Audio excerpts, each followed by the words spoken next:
मुख्यमंत्री लाडकी बहीण योजना ही चांगली चर्चेत आलेली योजना 2024 पासून 2024च्या निवडणुकांमध्ये या योजनेचा मोठा प्रभाव पडला असं अनेकांचं म्हणणं आहे।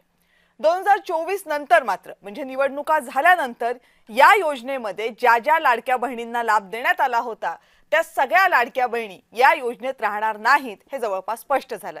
याचं कारण असं आहे की कधी नव्हे ती योजना लागू करताना कोणतेही निकष लावण्यात आले नव्हते, पण योजना लागू झाली, लाभार्थ्यांना लाभ मिळायला सुरुवात झाली आणि त्यानंतर मात्र निकष लावायला सुरुवात झाली। पहिल्या वेळेला ज्यांच्या घरातनं दोघांना लाभ मिळाले होते किंवा ज्या सरकारी नोकरीमध्ये होत्या त्या बहिणींना बाजूला काढण्यात आलं, पण त्यानंतर मात्र सरकारनं केवायसी सुरू केली।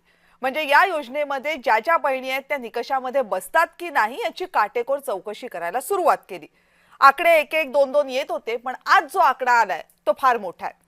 जवळपास 80 लाखांपेक्षा जास्त, म्हणजे विचार करा 2.5 कोटी महिलांना लाभ मिळत होता, त्यापैकी 81 लाख महिला आता याच्यामधनं बाहेर होत आहेत। वेगवेगळी कारण आहेत।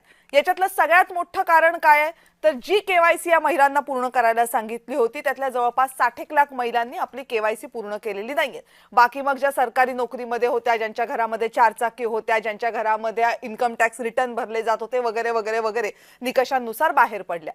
पण आता राज्यभरामध्ये या मुद्द्यावरून या आकड्यावरून चर्चा सुरू झाली आहे। चर्चा ही आहे की 2024 ला ही योजना अशा प्रकारे का राबवली गेली। आता जर या योजनेमधनं 80 लाख महिला बाजूला गेल्या असतील, अपात्र ठरल्या असतील, तर मग त्या 80 लाख महिलांना जे पैसे दिले गेलेले आहेत त्याचे काय? सरकार म्हणते आम्ही हे पैसे परत घेणार नाही, पण जर हे पैसे परत घेतले जाणार नसतील तर मग टॅक्स पेयरचा पैसा अशा प्रकारे का उधळला गेला हाही सवाल आहे। आणि मग सगळ्यात महत्त्वाची चर्चा ही आहेच की फक्त निवडणुकांसाठी अशा योजना आणायच्या, भरमसाठ लोकांचे पैसे वाटायचे आणि त्याची रिस्पॉन्सिबिलिटी, अकाउंटेबिलिटी कुणाकडेच नसावी, हे कसं चालणार? या सगळ्या मुद्द्यावर आज पुन्हा एकदा चर्चा सुरू झालेली आहे।